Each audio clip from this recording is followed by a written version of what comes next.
जय श्री कृष्णा, जय श्री राम, राधे राधे, ओम नमः शिवाय। आज हम देखने वाले हैं दूसरा अध्याय का 9वां वीडियो। सब कुछ आपको प्लेलिस्ट मिल जाएगा। इसके पहले के वीडियोस अगर आपने नहीं देखा और अगर डेली आप 9 बजे वीडियो देख रहे हैं तब अच्छी बात है। बहुत ज़रूरी है गीता का पाठ पढ़ना। मुझे पढ़ना है इसलिए मैं पढ़ रही हूँ। मैंने पढ़ा है ऑलरेडी, मैंने हर वीडियो में बताया है, बट मुझे वापस से पढ़ना क्योंकि काफ़ी कुछ मैं भूल गई हूँ। ठीक है। नॉर्मली सुंदरकांड, दुर्गा सप्तशती, हनुमान चालीसा, दुर्गा चालीसा मैं डेली पढ़ती हूँ पूजा करने के टाइम। बट ये जल्दी नहीं पढ़ते हम क्योंकि ये अध्याय में है, तो आप कितना पढ़ोगे इसे। ठीक है। पर थोड़ा थोड़ा करके मैं इसे डेली पढ़ रही हूँ और जितना मैं पढ़ रही हूँ उतना मैं आपके लिए भी प्रोवाइड कर रही हूँ ताकि आप भी सुन सके, सोते टाइम एक वीडियो देख सकें। उसके पहले के भी देखना चाहें तो देख सकते हैं। किसी भी महात्मा, ऋषि, मुनि, परमात्मा को किसी को भी आप देखेंगे सुन ये बोलते हुए कि गीता का पाठ बहुत ज़रूरी है। तो एक एक वर्ड, एक एक लाइन, सब कुछ, एक एक पेज, एक एक अध्याय बहुत इम्पॉर्टेंट है। इसीलिए मैं इसका भूमिका वगैरह मैं सब पढ़ी हूँ, स्टार्टिंग से है, आप देख सकते हो। ठीक है, चलिए देखते हैं। अविनाशितो तद्विद्धि येन सर्वमिदं ततं विनाशमव्ययस्यास्य न कश्चित् कर्तुमर्हति। अब इसके हार्ड वर्ड की मैंने यहाँ पे दिए गए हैं, देख सकते हैं। जो सारे शरीर में व्याप्त हैं उसे ही तुम अविनाशी समझो। उस अव्यय आत्मा को नष्ट करने में कोई भी समर्थ नहीं है। सब कुछ कौन समझा रहे? कृष्ण भगवान किसे? अर्जुन को। इस श्लोक में संपूर्ण शरीर में व्याप्त आत्मा की प्रकृति का अधिक स्पष्ट वर्णन हुआ है। सभी लोग समझते हैं कि जो सारे शरीर में व्याप्त है वह चेतना है। प्रत्येक व्यक्ति को शरीर में किसी अंश या पूरे भाग में सुख दुख का अनुभव होता है, लेकिन चेतना की यह व्याप्ति किसी के शरीर तक ही सीमित रहती है। जो ये चेतना है, ठीक है, तो ये जो फैला हुआ है वह किसी के शरीर तक ही सीमित रहती है। ठीक है। तो किसी आप देखोगे हर एक इंसान को शरीर में किसी अंश में, या तो किसी को दिल में बहुत दर्द होगा या किसी के पेट में दर्द होगा। ठीक है। तो सुख दुख का अनुभव होता है। तो यहाँ पे ये बोला गया है, सभी लोग समझते हैं कि जो सारे शरीर में व्याप्त है वही क्या है? चेतना है। और एक शरीर के सुख तथा दुख का बोध दूसरे शरीर को नहीं हो पाता। मुझे दुख हो रहा है, मुझे चोट लगी है, ठीक है, यहाँ पे सामने वाला व्यक्ति समझ सकता है इसका दर्द? नहीं समझ सकता। किसी सामने वाले के पेट में चाकू या बंदूक लगी है, उसके दर्द कैसे चुभ रहा है, कैसे तड़प रहा है, सामने वाले को नहीं हो सकता। इसीलिए प्रत्येक शरीर में व्यष्टि आत्मा है और इस आत्मा की उपस्थिति का लक्षण व्यष्टि चेतना द्वारा परिलक्षित होता है। मुझे है, मुझे ही तकलीफ होगा। इस आत्मा को बाल के अग्रभाग के 10,000वें भाग के तुल्य बताया जाता है। श्वेताश्वतर उपनिषद में इसकी पुष्टि हुई है। ओके। बालाग्रशत भागस्य शतधा कल्पितस्य च भागो जीवः स विज्ञेयः स चानन्त्याय कल्पते। यदि बाल के अग्रभाग को 100 भागों में विभाजित किया जाए और फिर इनमें से प्रत्येक भाग को 100 भागों में विभाजित किया जाए तो इस तरह के प्रत्येक भाग की माप आत्मा का परिमाप है। इसी प्रकार यही कथन निम्नलिखित श्लोक में मिलता है। मतलब इतना हल्का है। बाल मतलब समझ रहे हैं? हमारे हेयर, जो हमारे सर के बाल हैं। ठीक है। अब ये जो बाल होते हैं, जैसे देख सकते हो आप, ये जो बाल होते हैं इसका जो आगे का नोक है, ठीक है, जो नोक होता है, तो उसके इतने भाग किए जाएं। वही बोल रहा है कि आत्मा के परमाणुओं के अनंत कण हैं। आत्मा के परमाणुओं के भी, परमाणु सबसे छोटा पार्ट, उसके भी अनंत कण हैं। जो माप में बाल के अगले भाग के, अगले भाग नहीं, स्टार्टिंग के जो बाल हैं, नोक, जो बाल के नोक होते हैं, ठीक है, उसके 10,000वें भाग के बराबर है। इस प्रकार आत्मा का प्रत्येक कण भौतिक परमाणुओं से भी छोटा है। जो धूल के कण हैं उनसे सोचो कितने भी छोटे हैं। और ऐसे असंख्य कण हैं। यह अत्यंत लघु आत्मस्फूलिक भौतिक शरीर का मूल आधार है और इस स्फूलिंग का प्रभाव सारे शरीर में उसी तरह व्याप्त है जिस प्रकार किसी औषधि का प्रभाव व्याप्त रहता है। एक औषधि खाई, आपने मुंह से खाया, पूरी बॉडी में फील होगा। पूरे बॉडी में पेन हो रहा था ना, पूरे शरीर का पेन चला जाता है। एक डोलो खा लिया या एक क्या खाते हैं, जो अलग अलग दवाइयाँ होती हैं वो खा लिया, तो दर्द ही गायब हो जाता है। ठीक है। सो आत्मा की यह धारा, विद्युत धारा, सारे शरीर में चेतना के रूप में अनुभव की जाती है और यही आत्मा के अस्तित्व का प्रमाण है। सामान्य से सामान्य व्यक्ति भी समझ सकता है कि यह भौतिक शरीर चेतना रहित होने पर मृतक हो जाता है और शरीर में इस चेतना को किसी भी भौतिक उपचार से वापस नहीं लाया जा सकता। एक बार चला गया, आत्मा चली गई तो चली गई। अतः यह चेतना भौतिक संयोग के फलस्वरूप नहीं है,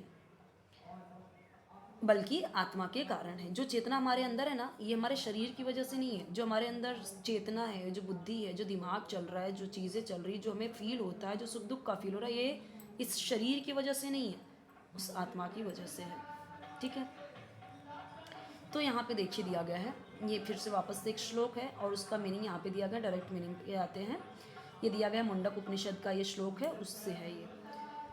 आत्मा आकार में अणुतुल्य है, जिसे पूर्ण बुद्धि के द्वारा जाना जा सकता है।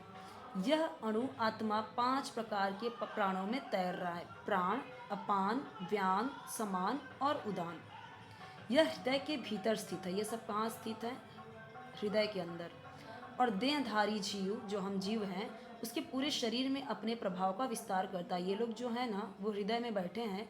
हृदय में बैठे बैठे ये क्या कर रहे हैं? पूरे शरीर में अपना प्रभाव फैलाते हैं। जब आत्मा को 5 वायुओं के कल्मश से शुद्ध कर लिया जाता है, यानी जो आपको पता है पंचमहाभूत, ठीक है, 5 वायुओं के कल्मश से शुद्ध कर लिया जाता है, तो इसका आध्यात्मिक प्रभाव प्रकट होता है। हठ योग, जो हठ योग करते हैं ऋषि मुनि, इसका प्रयोजन अलग अलग आसनों द्वारा उन 5 प्रकार के प्राणों को नियंत्रित करना है जो आत्मा को घेरे हुए हैं। ये प्राण, अपान, व्यान, समान, उदान, ये अलग अलग तरीके से क्या कर रहे हैं? ये आत्मा को अपने में बांध के रखे हैं। तो हठ योग के द्वारा ना इन पे ही हावी होते हैं। ठीक है। इन पे हम क्या करते हैं? इनसे ऊपर आने की कोशिश करते हैं। ओके। तो इन पे अपना नियंत्रण करते हैं, जो ये हमारे शरीर को क्या कर रहे हैं? घेरे हुए हैं। यह योग किसी भौतिक लाभ के लिए नहीं है। ये जो हठ योग है किसी भौतिक लाभ के लिए नहीं है कि मुझे ये मिल जाए वो मिल जाए, बल्कि भौतिक आकाश के बंधन से अणु आत्मा की मुक्ति के लिए किया जाता है। इस प्रकार अणु आत्मा को सारे वैदिक साहित्य ने स्वीकारा है। अणु आत्मा, और प्रत्येक बुद्धिमान व्यक्ति अपने व्यवहारिक अनुभव से इसका प्रत्यक्ष अनुभव करता है। जो बड़े बड़े ऋषि मुनि हैं, वो केवल मूर्ख व्यक्ति ही इस अणु आत्मा को सर्वव्यापी विष्णु तत्व के रूप में सोच सकता है। ये अणु आत्मा जो है, अणु आत्मा को सर्वव्यापी विष्णु तत्व के रूप में ही सोच सकता है। अणु आत्मा का प्रभाव पूरे शरीर में व्याप्त हो सकता है। मुंडक उपनिषद के अनुसार यह अणु आत्मा प्रत्येक जीव के हृदय में स्थित है। चूंकि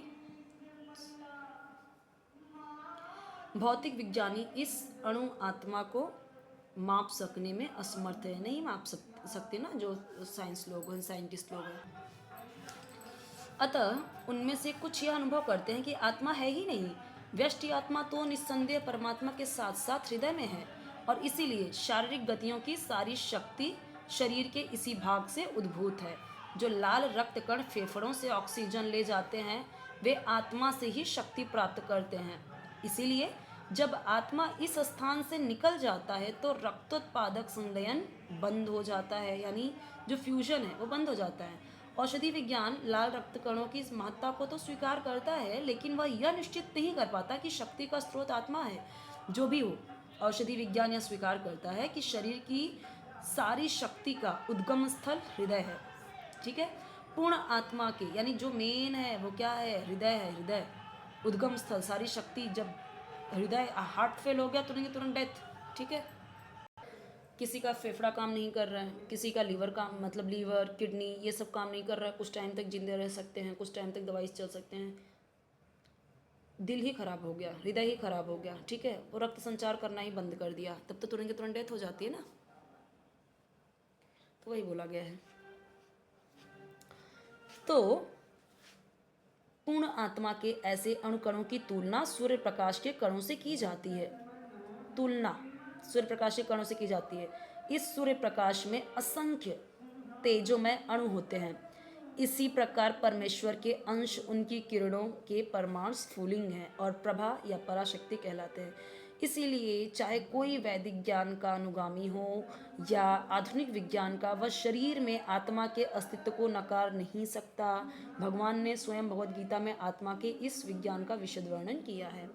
यहाँ से हम देखेंगे 10th वाला यानी अध्याय 2 का 10वां वीडियो हम देखेंगे नेक्स्ट वीडियो में।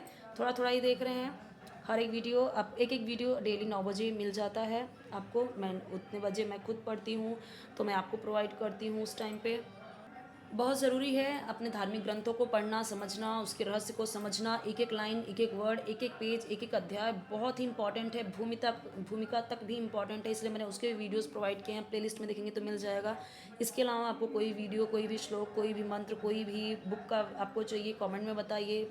ज़रूर सब्सक्राइब कीजिए, वीडियो को लाइक कीजिए, वीडियो को, ठीक है, चैनल को सब्सक्राइब कीजिए और बेल आइकन ज़रूर प्रेस कीजिए ताकि जब मैं 9 बजे वीडियो अपलोड करूँ आपको उसका नोटिफिकेशन ईजिली मिल जाए, ढूंढने की ज़रूरत नहीं पड़े। डेली रात में आप सुन के सोएं।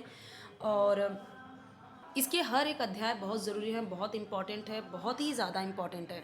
आपको इंटरेस्ट नहीं आ रहा है फिर भी आप सुनो, सुन के ही सो, ठीक है, क्योंकि बहुत ज़रूरी है गीता का पाठ। नहीं पढ़ पा रहे हैं एटलीस्ट सोते सोते सुन लीजिए, ठीक है। जय श्री कृष्णा, जय श्री राम, राधे राधे, ओम नमः शिवाय।